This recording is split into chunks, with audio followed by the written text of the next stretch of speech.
안녕하세요. 보타이맨 미국 소식입니다. 10월 6일 헤드라인 뉴스를 전해드리겠습니다. 보타이맨.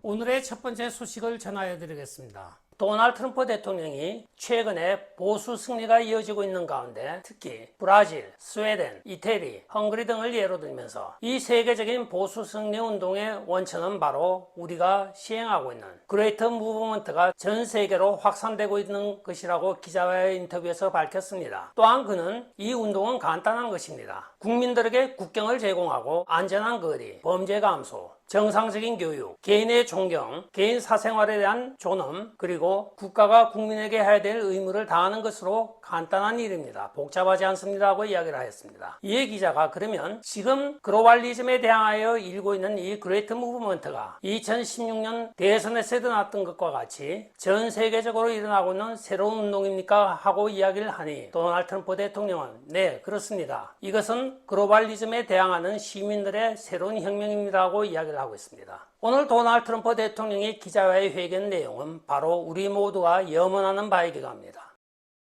다음 소식입니다. 클래런스 토마스 대법관이 오늘 10일 순회재판소가 판결하였던 데 대하여 DOJ에게 새로운 서류 요청을 하고 나서고 있습니다. 도널드 트럼프 대통령 말하라고 압수 서류에 대하여 10일 순회재판소가 DOJ의 접근 권한을 허용을 하고 도널드 트럼프 대통령 변호인단 측의 접근을 불허한 마당에 도널드 트럼프 대통령이 여기에 대한 항소를 하였다고 어저께 보도하였던 사건입니다. 오늘 부랴부랴 클래런스 토마스 대법관은 오는 화요일까지 DOJ에게 이 관련된 모든 사안에 대하여 해명을 하라고 지금 명령을 하였습니다. 이제부터는 DOJ에게 넘어간 뜨거운 감자입니다. 지금 도널드 트럼프 대통령 이 말하라고 사건에서 서류를 두고 서로가 뜨거운 감자를 여기 넘겼다 저기 넘겼다 하고 있는데 드디어 대법원의 보수 성향에 아주 명확한 법리 논리로 유명한 클래런스 토마스 판사한테 딱 걸려버린 것입니다. 10일 순회재판소를 관리 감독하는 재판관이 바로 클래런스 토마스 대법관이기 때문입니다.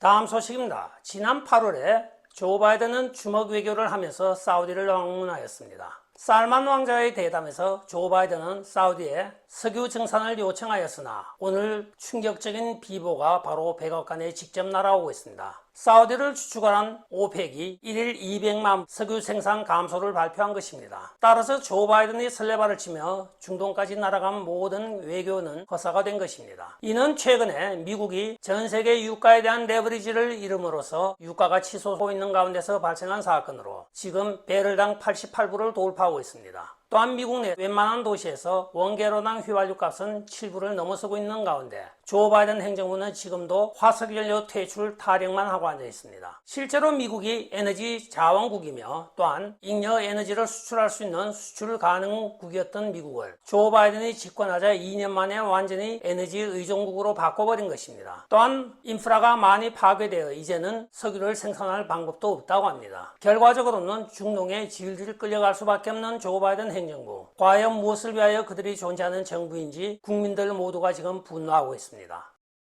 다음 소식입니다. 예비 군인들로 편성된 비영리 재단법인인 마이티 옥 파운데이션의 회장인 최더 러백스가 기자와의 인터뷰에서 다음과 같이 밝히고 있습니다. 자기들 비영리 재단법인은 작년에 아프간 철수 시에 1,500명에 해당하는 비영주권 소유 아프간인을 구출하였다고 발표를 하고 있으며 이는 조 바이든 행정부가 버리고 간 미군에 협조하였던 많은 사람들의 생명을 구하였다고 이야기를 하였습니다. 오늘 그가 전화 인터뷰에서 밝힌 내용에 따르면 자기들 재단은 지금 우크라이나에 들어와 있고 구조 활동을 벌이고 있는데 실제적으로 미국에서 수많이 쏟아지고 있는 뉴스에 의한 지원금에 대하여 자기는 이해가 가지 않는다고 이야기를 하고 있습니다. 며칠 전에도 조 바이든이 6억 달러를 지원한다고 의회 통과한 사안에 대하여 사인을 하였는데 자기가 곳곳 처처를 다니면서 구제 활동을 하고 있으나 미국 구호 자금이 쓰여진 곳은 흔적을 발견할 수 없다고 하고 있습니다. 따라서 조 바이든 행정부가 그간에 여러 수백억을 우크라이나 전선에 투입하였다고 말은 하고 있으나 실제적으로 미국 국민들의 세금이 지금 어디로 갔는지 아무런 모니터링이 되고 있지 않다고 하며 이는 조 바이든 행정부의 부패와 타락한 현상을 보여주고 있다고 기자와의 전화 인터뷰에서 밝히고 있습니다. 이 좌파 정부들의 특징이 돈은 마구 먹어대는데 그 돈의 행방이 없는 것입니다. 우리 모두 정신 바짝 차리고 눈 부릅뜨고 지켜봐야 될 것 같습니다.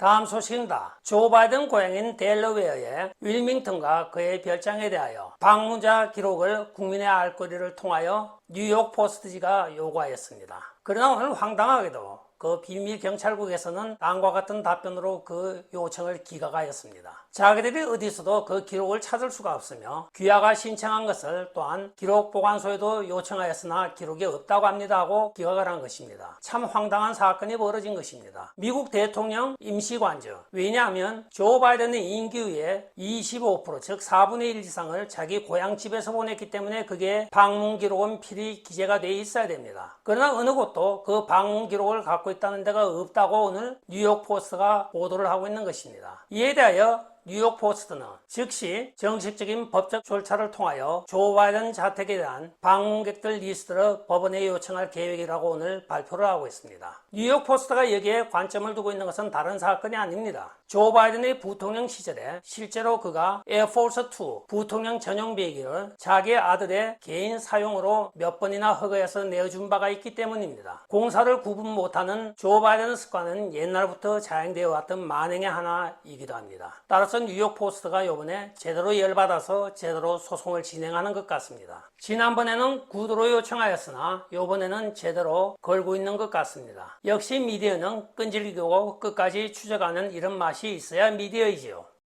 다음 소식입니다. 4일인 화요일 어떤 유튜버가 GM의 전기 추력인 험비 EV를 샀다고 자랑을 하였습니다. 그는 이 험비를 끌고 도로를 나가자마자 이 사건이 벌어진 것입니다. 한창 달리던 험비가 250마일도 채 가지 못하여 도로 한복판에 멈춰 서버린 것입니다. 로컬 도로가 아니고 바로 프리웨이입니다. 옆에 고속으로 질주하는 차들 틈에서 당황한 이 유튜브는 그래도 유튜브의 정신을 살려 갖고 있던 캠코더로 이 모든 것을 다 촬영을 하였습니다. 이 차는 갑자기 작동이 멈추고 기아가 들어가지 않으며 엔진이 꺼진 것은 물론입니다. 오직 작동하는 것은 비상등과 앞 유리창 닦개밖에 없었다고 합니다. 부랴부랴 주변에 있는 토잉 컴퍼니를 연락하여 GM 딜러에 이 차를 토인하였다고 전하고 있는데, 이는 최근에 발표되는 포드 추럭의 견인력 부족과 또한 이제 GM의 11만 5천 불에 나가는 추럭이 불과 2시간도 주행을 하지 않아 멈춰서는 사건 등등으로 많은 문제점을 안고 있는 전기 추럭의 문제를 오늘 다시 한번 강조하고 있습니다. 그의 말에 의하면 절대로 이 전기 추럭은 사지 마십시오. 이것은 추럭이 아니라 제가 샀다는 자체가 하나의 악몽을 사온 것입니다 하고 이야기를 하고 있습니다. 그의 유튜브는 지금 조회수가 50만 회를 넘어가고 있다고 합니다.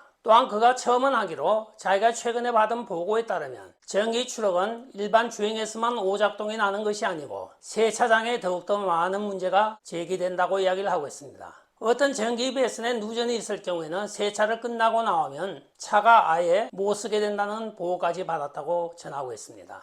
정 운이 좋으면 세차하다가도 감전당하는 사고도 나오게 생겼습니다.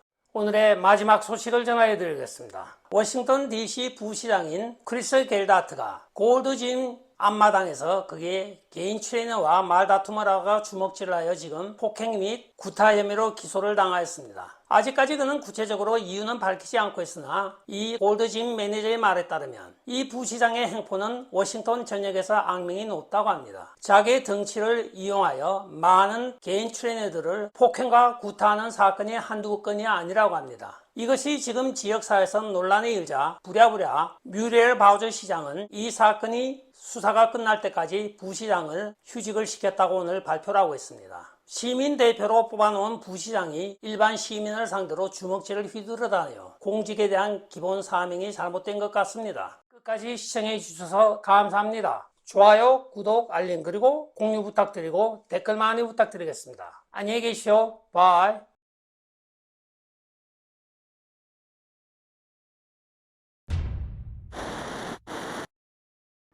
보타이면